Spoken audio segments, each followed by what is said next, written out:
We also want to just talk about like what are people doing that are helping lead to better than average results, best ever. So how's that? Best ever shows, best ever anything. For Calvin stats, if you can look at the report, you guys already know he's well over 100 and something thousand in the month of January, which is really exciting. That's pretty rarefied air. Calvin has by far the highest number of orders across our entire team for the year. He is also has the highest average order for the entire year, and having those two things together, where he's closing like a beast, but he's writing up really big orders is key. Now, a lot of you guys know just from paying attention to the group me, Calvin like locked up a really good business gift order. He'd been working this thing, doing the follow up, being on that grind for more than a month, but he wrapped up like a $25,000 order. That's hot. That's exciting. So it's really easy to look at that. And I love it when it's like when people at the state fair, they're like, well, sure, you guys are number one because you have the fair. And I'm like, right, because of what we've built the fair into. It's like people sometimes they get it sideways. It's easy to look at that and be like, oh, sure, Calvin has a high average because he has that 25K order. So just for fun, I thought I would take that order out and redo his averages. And his averages are still higher than literally any of the rest of y'all in this entire call. And I say that with nothing but love and respect. But you literally take out his 25K order and he still has like 35% more orders than the closest person. And his average is higher than literally any of the rest of us that are on this call. And so I'm bragging on Calvin because he doesn't brag on himself. He just runs his own race. But I'm really proud of him. I'm proud of the work he's doing. And we just asked Calvin to share just a couple thoughts, as far as what's working for him. Like we've all worked with Calvin. We've heard him. We've seen his game. We know what he's really good at. But we just wanted to get a chance to pick his brain, give him a platform here for 10 or 15 minutes just to share, like, what does he think he's doing right now that's really helped him level up? And then after that, guys, we'll bounce. Calvin, they're all yours, brother. Awesome. I like it when Brian intros people because he always highlights these things you don't think about, makes you feel really good before you start talking. So I appreciate it, obviously. Now I always like I chat with Brian a ton about this because I obviously I want to grow my business. I want to have bigger and better opportunities. I want to have bigger and better years. I want to have, I have a wife. I want to take care of her. I want to spoil her. I want to do all these great things. We want to travel the world. But I also don't want to work like 24/7, 365. Like I want to have that free time to be able to go do those fun things, and finding that balance for the past few years has made me kind of look at like, okay, well, how do I grow my numbers if I don't want to work more? Because that's not always going to line up. So it was, how do I get better, when I do decide to work? How do I become more intentional when I show up for every shift and make sure that I maximize every opportunity I have with every customer? How am I going to, like, I'm going to look at any show. Like Chelsea kind of brought this up last year. She asked me a question at the state fair retreat. I know Chelsea gets brought up on all the talks. She's loving this. I know she is. But she asked me a question at the state fair retreat, and she was like, I know how you kind of like prep for the fair and everything else. Like, how do you do that with other events? And I was like, I don't treat any other event any different than I treat the fair. So like, it's literally anything that I'm going to go and work. Like, I'm going to do my very best to have the biggest orders I can have, to have the best interactions I can have, and to have the best shifts I can have. So that way, if I grow my shift average, my average order, my shift average, everything else, I'll get those bigger numbers without having to add in, 20 extra days a month to kind of hit those types of numbers. With January specifically, I came in very intentional, knowing that the whole month of April, I'm going to be gone. Like my schedule, when I looked at it, I knew I wasn't going to be able to work it all in April. Like I'm going to Japan with my wife. I come back, we go on the Texoma retreat to Holbox. I come home for like a couple of days and then literally go to Aruba for the rep trip. So like right off the bat, I knew I was going to be gone for basically a month of the spring, but I still wanted to have growth this spring. So I broke it down and I looked at my schedule and I looked at what I had available to work and I looked at my open weekends and everything else. And I was just like, okay, I've got to crush any event I walk into. I've got to be able to have like the best results I've ever had. I've got to be very intentional about it. And I've got to be ready. So I've just been trying very much to kind of be aware that I love that Mike ended on the humble thing, because like I had to be humble enough to know that I still needed to grow to be where I want to be. I don't think I've arrived yet. I don't think that I'm the perfect Cutco sales rep. I don't think I'm the best Cutco sales rep. I don't think that like I'm doing anything super special other than the fact that like when I do show up to the booth, like I'm ready. I'm there to work. I'm ready to crush it. And then I also don't get emotionally attached to any one interaction that I have with a customer. Like that's one of the things I think that helps separate me from other people is, regardless of whether I talk to this customer and they buy a Cutco kitchen or they buy a paring knife or they're just an asshole, like it doesn't really matter. Like that's fine. That was that interaction. I'm ready for the next one. Because like the reality is we've all worked all those shows where we've had those types of people. And then it's also like I've learned like I know what my numbers are enough to know that I want to grow them and I want to challenge them. Like Brian and I were working the Dallas Safari Club this year. I had like an $18,800 day. I had some really great orders back to back. I was super excited. I remember looking at Brian and we had an hour left and I was like, man, I'm so close to hitting 20K. How do I get that next good order? And in my mindset wasn't like, oh man, I've sold more than I've ever sold in a day selling Cutco. My mindset was like, oh man, I'm so close to hitting another milestone. Like, how can I make it happen right now? Like, there's still enough time to try to get it. I unfortunately didn't make it happen, but I still did have like that best ever day. But like, it was never, I wasn't letting everything I'd already done affect the way I was going to choose to kind of interact with that next person. Brian did mention he sold 9K that day, but that's still a good day. So it's just like I've learned, like I got to give this credit to Tom Rastrelli from like way back in the day. Tom ran my fair and show training, and Tom, like the first thing he really told us about like shows and events and everything else was like, hey, you can never judge a show until it's over. Like you never know, you really never know what's going to happen because it really only takes one more interaction to change everything about it. You could have had a first 2 days that were really bad, but you come in Sunday and like, man, you hit those right customers, and all of a sudden, I just read the comment from Roger. Then all of Sorry, a sudden, Gavin. like you have that big Sunday and you get to kind of like everything about that show. All of a sudden, it's a great show and you want to work it the next year. So like it's never over until it's over. So I keep that, like that's always going on in the back of my mind. Like if I get into the booth and I see somebody like sell an ultimate set, that very first person they talked to, or it was a walk up or whatever it was, I'm not like, oh damn, they got the good person. I'm like, oh dude, that's so awesome. If that person's walking around here, that means other people like them are probably walking around here too. I can't wait till I get to talk to that person as well. Like I'm not gonna let it bother me or kind of eat at me. I'm excited when we all win together. I love it when we all have big, huge days. Like that's gonna be the best moment for me. And I know for a fact that if I focus on a few things when I'm at the booth, I don't worry about the numbers for everything else. Like I always have the same goal every time I walk into a shift, and it's how can I sell 10 to 12 orders a day. Like I never have a CPO goal. I don't have any like, oh, I need to sell like 10 ultimates to really make it happen. It's I just want to, how do I have 10 to 12 orders a day? If I sell 10 to 12 orders every single day that I work, I'm going to easily sell anywhere from like $5,000 to $8,000. Like it's very straightforward. It's very simple. I know I'm going to get those people that walk up and they want to buy a paring knife, and I'm going to work really hard and I'm going to sell them a 5-piece. And I'm okay with that. And then I have those people that are going to walk up and they've never heard of Cutco, and we're going to show it to them. And I wanted to buy an ultimate set, and I wanted to buy flatware, and I wanted to buy cookware. And they probably could buy all those things, but I'm okay whenever they only want to buy one part of that package for right now. Like they only want to buy the knives today, or they want to buy the flatware today, they want to buy the cookware, whatever it may be. But like I'm trying to be very intentional, like when I'm talking to these customers, to really kind of understand where are they going to be comfortable and how can I help get them to spend that whatever comfortable number is with them, and then let them go so I can move on to the next one. Now there's always those times where you can kind of tell like, oh, they have the money, they could go that extra mile, and I'll spend the extra time with people, but I always want to be efficient, because if I stay too long on every single interaction I have with customers, I know I'm going to miss out.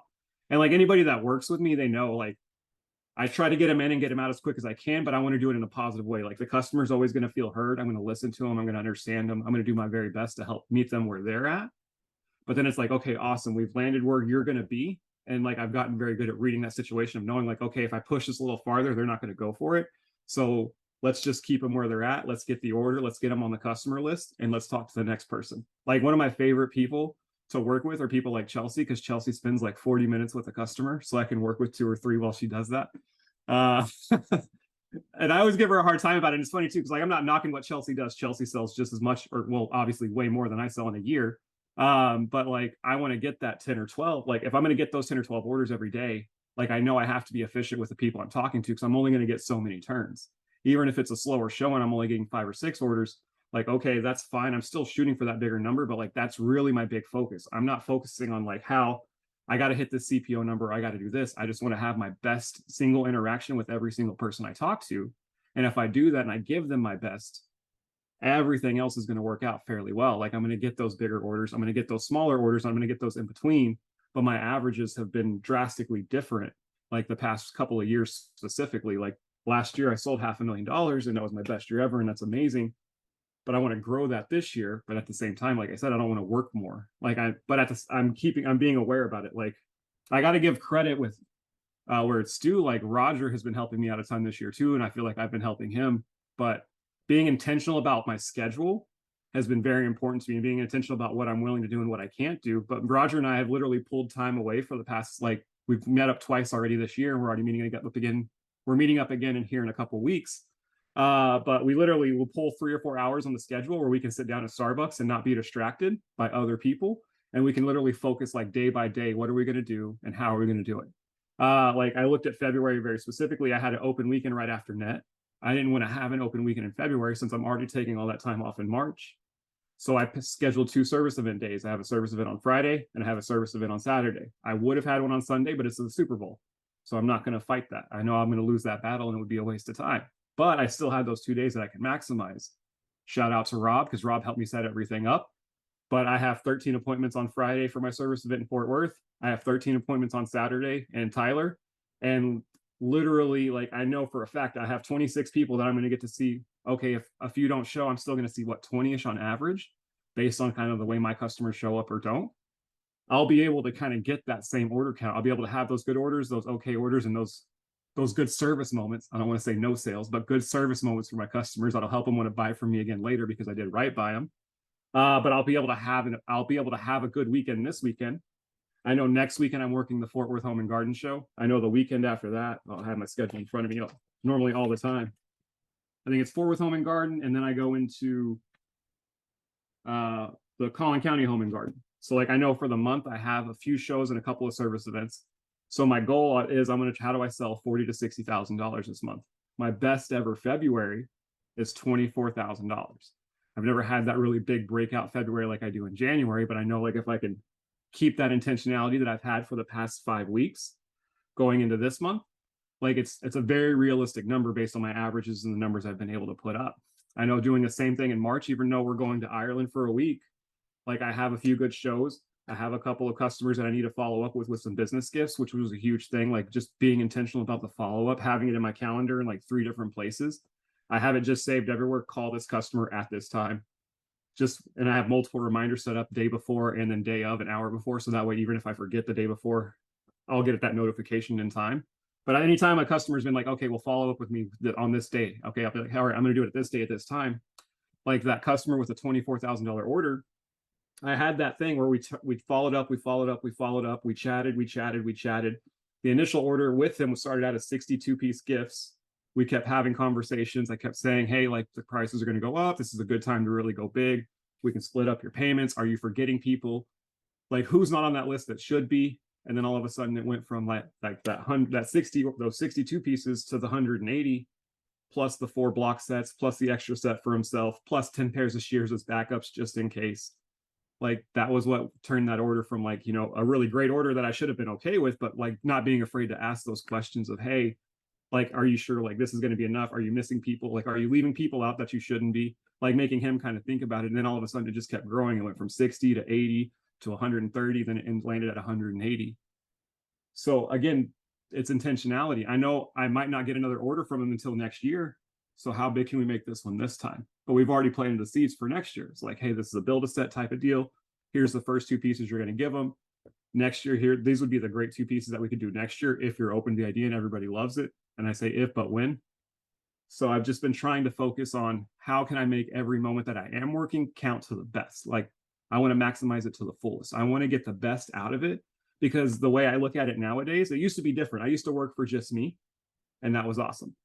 Like I'm married now and I have to look at things a little bit differently, and I have to look at like, okay, this isn't just for me, this is for me and my wife. If I'm going to take time away from being with my wife because she works during the week and I work weekends, it has to be worth it for me. And for it to be worth it, there has to be like an intentionality behind it. If I'm going to go out and work and I'm going to do a show, I expect to sell $10,000 to $15,000 no matter what it is. I want to sell $20,000 a week if I'm going to be out in the field for more than like 3 or 4 days. Like I'm motivated because I'm excited to do something not just for myself, but for somebody else, because she's a big part of everything that I'm doing. Like we have big goals together, and to hit those big goals, I have to put up big numbers, and to put up those big numbers, I have to stay humble. Like I got to give props to Kelly. Kelly was like, when we were going to the stock show, she was like, hey, you really need to listen to this talk from Seth. It's literally the interview he did with Josh on how to sell ultimates. I've heard that thing like 8 or 9 times since that shift I had with Kelly, because every time before I go into the booth, I have an hour to drive to get to the stock show. that talk's an hour long, it works out perfectly. And there's so many little nuggets and things that Seth says in there about like selling ultimates, about framing things with customers, about specific wordings and phrases that he uses whenever he's pitching certain knives, where I'm just like, oh man, this is clicking. This makes sense. This customer should buy this ultimate set. And I've been doing those things. And like already this past month, I've sold, I think it was 6 ultimate sets. I had a good handful of signature sets. I've had a lot of homemakers with people already talking about next year they'll come and upgrade it to the full set, like planting those seeds for future things. Like, I don't know how to sell ultimates the best. I know for a fact I don't. I don't know how to sell Cutco kitchens the best. I know I sell them sometimes, but I don't sell them consistently because other people do it better. Oh, I love it. Brian posted the link. It's such a good chat with Seth and Josh. So I need to stay humble and I need to continue to try to learn from the people that are doing those things better than me. And I'm not afraid to ask for help. I'm not afraid to reach out to Josh or to Curtis or to Roger or to Brett or to anybody, because I know for a fact they're doing something better than I'm doing it, and that's okay. I want to continue to grow. And if I'm going to continue to grow my numbers, I have to get better at doing my job. Like, I'm not there yet, and I don't think I'm there yet. And there's such a wealth of knowledge in our community that I think we take for granted, and we don't reach out enough. Or we think, man, I'm already selling 300 or 400K. They should be reaching out to me. That's not the case. Like, I love how hungry Matt Foss always is. That boy's out there grinding and he's making it happen and he's putting out big numbers. I wish I could work like Matt. I would love to chat with Matt later about this. Like Anthony Coyote, same thing. We always give Anthony a hard time. It's probably one of our favorite things to do.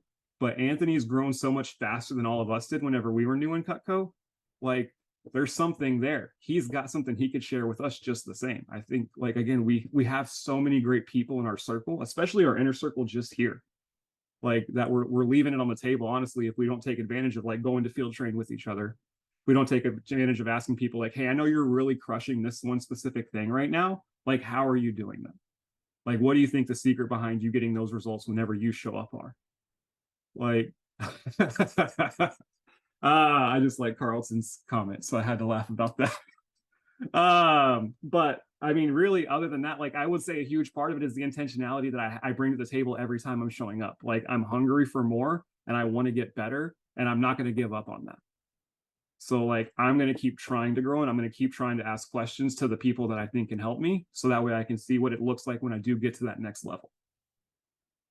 But really, that's kind of like all I got on it. That's fire, dude. That's all you got. That's all you need. That's all we need. Guys, it's amazing. We have so many of the answers here. We really do. But again, our superpower as a team has just always been that we're humble and hungry. We don't have a monopoly on good ideas. So when we find something that's working elsewhere, we take it. We take it. It doesn't make us less. It makes us better and stronger. And the fact that we have so many leaders now, like Calvin, like Seth, like Kelly, like Carlton, like Chelsea, like all of y'all, like Steven, that are just finding these best practices from all around. They're aggregating this amazing content and institutional knowledge, and they're bringing it back to our team. And then you guys share it so freely. Like I said, that's like our superpower. People just don't realize. That's why during the COVID year, you take all our shows away, we still outsell everyone. We just figured out how to make our own. But it wasn't because we figured it out. It's because Adam Conroy and Luke Mills and Jason Jeffrey and like those guys figured it out, and then they taught us, and we're like, oh, neat, let's just do that. So that's why we always try to approach our good results that we generate with a little bit of a laugh and a little humility. We know how hard we work. I'll always plant my flag on that. But we've just really worked hard to learn from a lot of people and really lean into the community that we have. And I'm really proud of you guys. I'm proud of our team.